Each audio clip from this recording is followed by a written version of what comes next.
Welcome into Varsity Vibe. I'm your host, Alyssa Orange. As always, thank you so much for joining us. And we're going to continue to talk about spring practice because it's either starting or just getting started for a lot of teams around our area and around the state. I spent some time with Bentonville West head coach Brian Pratt. If you missed that conversation, I encourage you to go listen to it. And now we're going to head to Rogers and sit down with head coach Chad Harbison.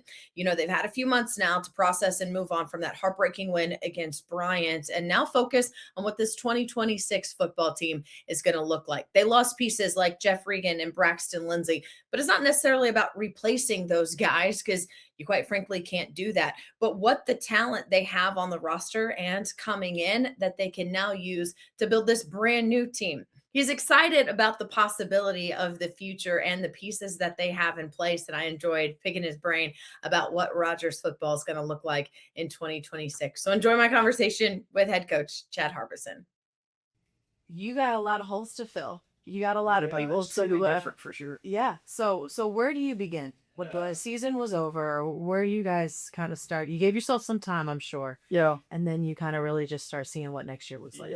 Yeah. And the cool thing is we still got a lot of talented players. You know, they may have got overshadowed a little bit last year by some of the because we had some exceptional guys on our team last year, and so we can't replace some of those guys, but still we still got really good high school football players, and no, I just think start with our offensive line.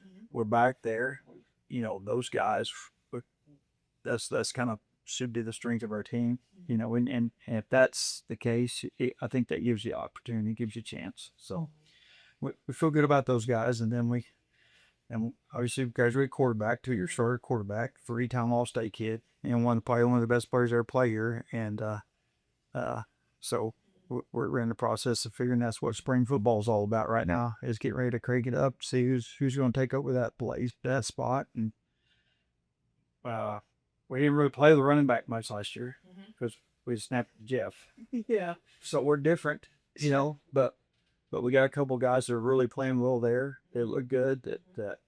So we feel good about that. So I mean, there's a lot of bright spots. We also, people don't really think about a lot, but defensive line wise, we lost all of our guys on defensive line. And they were really, really, really good, very active, very good players. But there again, we've had kids that are just been sitting there waiting that they've had great winners, and we feel good about them, So I know we're going to be different. Sure. That's all I can say. Really, is what that looks like right now. I have an idea. Cool. But we've got, obviously, like you said, a lot of holes to fill. Yeah. I remember when Jeff became a junior, and we've talked about this. Yep. That he went from that utility Swiss Army knife to the quarterback position, and you kind of made that shift for him a little bit.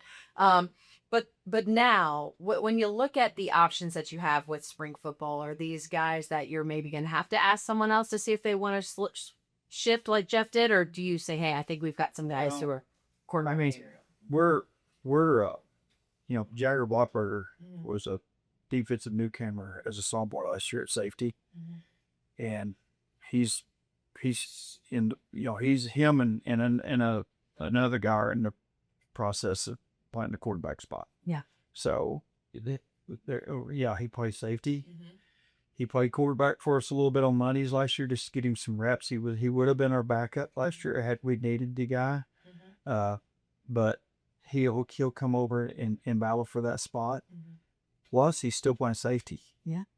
And that's the thing I think the biggest difference for us right now. We're looking at a lot more guys doing more to fill some of these holes because we got some talented guys probably, but we're probably a little bit young, to be honest with you. I mean, our senior class is not a large junior class.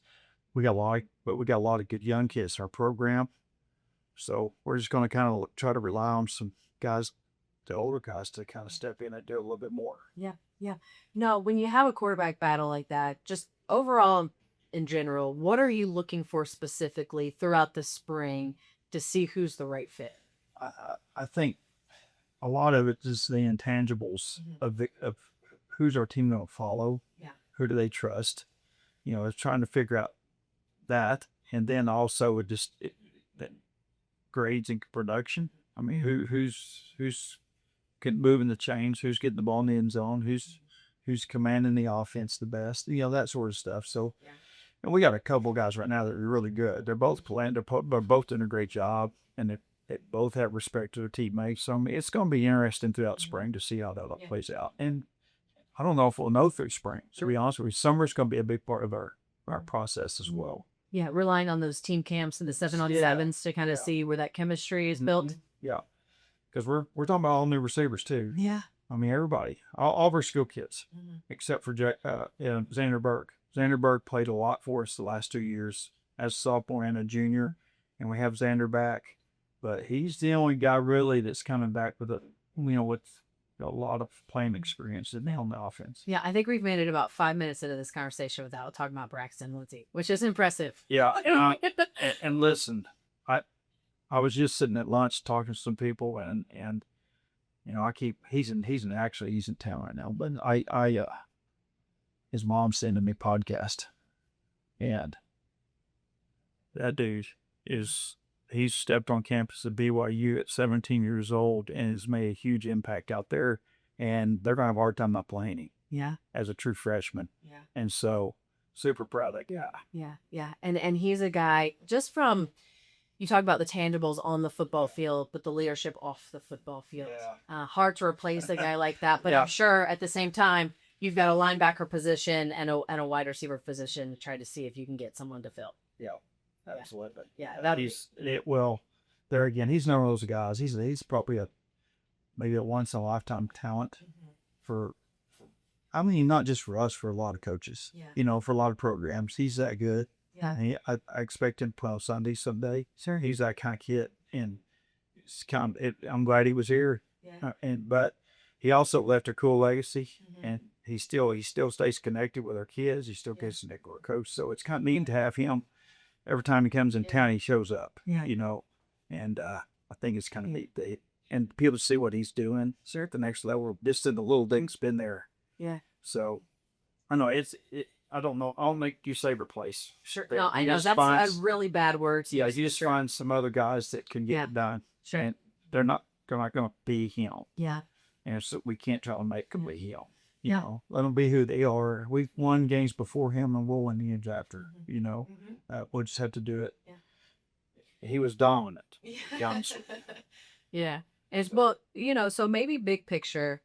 What Braxton was able to do for the program, and Jeff, I mean, Titus, these guys, your senior class last year, the mark that they made, how does that then now translate maybe into the spring? Because now these kids actually kind of say, hey, we just want to pick up where we like. Yeah, and that's the truth. And that's the thing about you want to see our group this year. We really, really bad taste in our mouth, how things ended last year. And, and it's hard to get there.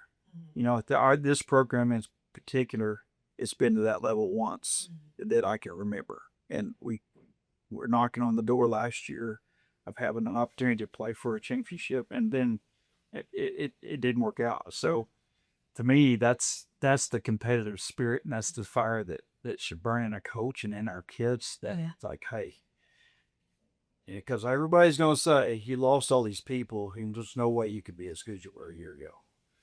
That's going to be the truth. That's how people are going to look at us, and that's okay.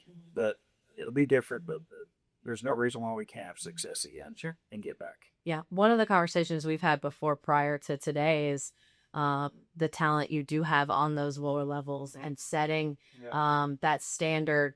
The junior high, JV, freshman, all those guys. There is talent there, and it's success, and they're in the system, right? And so that's what you're leaning on is, hey, we get it, but we got a lot of really good crops coming up too. Yeah, we do. And our freshman group coming in is one of the best we've ever had.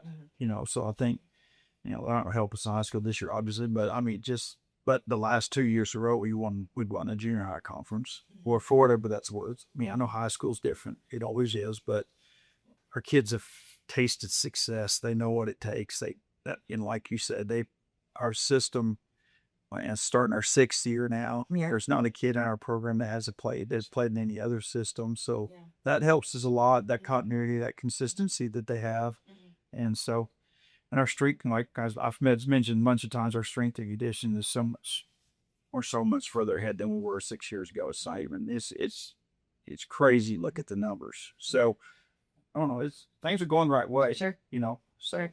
just got to keep Entering the spring. Yeah. Entering the spring. So, last year you really had a good idea of what you had, right? And talked about that. But there's an element of maybe excitement or just like rejuvenation about like, hey, I'm real excited to see exactly what we are. Yes. Yeah. There's a lot of You that. feel that? I Okay. do feel that. Yeah. Just can't wait. Tomorrow morning is our first practice. Yeah. So we get up tomorrow and put pads on for the first time and we'll go a little live, see where we're at, So, and we had a kind of walk through practice this morning early to kind of get them ready for tomorrow, and you could just kind of feel the energy and the excitement with our kid, and that makes you feel really good as a coach. They're ready to be out there and ready to get going. Yeah. So yeah, when you're looking at it, by the time spring is over, what are just some things that maybe are boxes that you kind of want to check heading into the summer? Well, I think I've already mentioned quarterback. I think we'll go into summer still have a couple of guys that are going, like we go to 7-on-7, we'll probably have a couple of guys throw. I think also some of the things that's different maybe for us than others is we got 4 or 5 kids that we think when they get back out of baseball are going to be an impact or have impacts on our team, positive impacts. Yeah.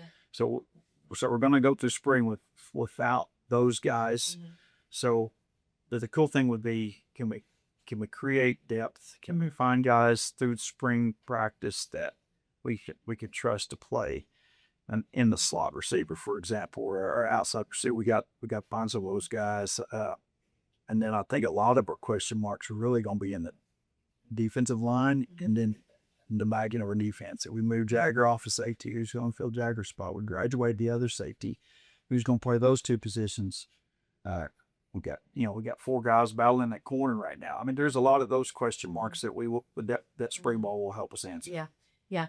And I want to ask you too, because a lot of talk has also been, and we mentioned it this summer in team camps and 7-on-7s. How have you seen that be really impactful come August? What's the biggest I think thing there? I think for us in my career, if we've had great summers, like we were very competitive in the summer, we had good seasons. And to follow that, we struggled.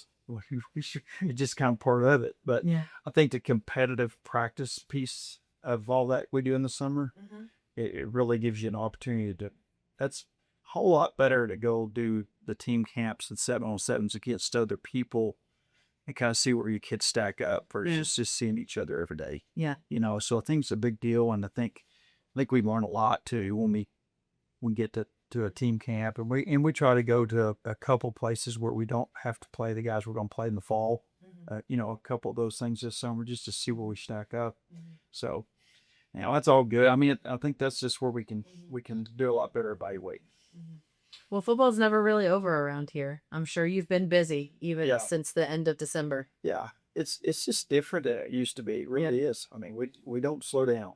We don't. I mean, we did. And everybody else does the same thing. It's not just everybody's working hard. Everybody's lifting weights. Everybody's trying to get quicker and faster and stronger, and everybody's trying to get better just with the IQ of the game. And so I mean, it doesn't slow down. Yeah. And I commend our kids for doing. I mean, we bring our guys in here early every day, and they come in early. And then they come back over here after school lift. I mean, it's demanding. It is. And it takes, for high school kids, it's different than it was 20 years ago. It's a lot more commitment. And these kids, man, they do a great job. Just can't say enough good things about that. You show up every day and do it. So they gotta like it. They gotta love it. Hopefully they do. I mean, that's part of our culture. Yeah. Well, I know you do too. I know you like stepping on that football field, coaching with the reps. Yeah. I do. Yeah. We wouldn't be here if we didn't. Sure. So, it's always exciting. So, it's just, Every year is different. Yeah. Every year it doesn't. And sometimes you're maybe 3-4 games in before you go, okay, this is kind of who we are. It takes a minute. So Yeah. Well, enjoy the spring. I will. I hope you answer some questions. We will. Yeah, I'm sure you will. So That'll be fun. Once again, thank you so much for joining us on our episodes of Varsity Vibe. I love that you join in on these conversations because I love having conversations with these coaches and these players and getting to know them and picking their brains and, figuring out what spring football is going to look like. Because at the end of the day, I know we're all still talking about football, even though it's not necessarily football season. If you've missed any of our other conversations, I encourage you to go watch those or listen to those on our YouTube channel or wherever you get your podcasts. I also always encourage you to follow us on our social media platforms. That is Instagram, X, TikTok, and Facebook. And of course, you can go and find some of our great content from baseball and softball, soccer, all the sports right now in the spring that are getting closer and closer to that postseason. And while you're at it, sign up for our newsletter at varsityvibearkansas.com.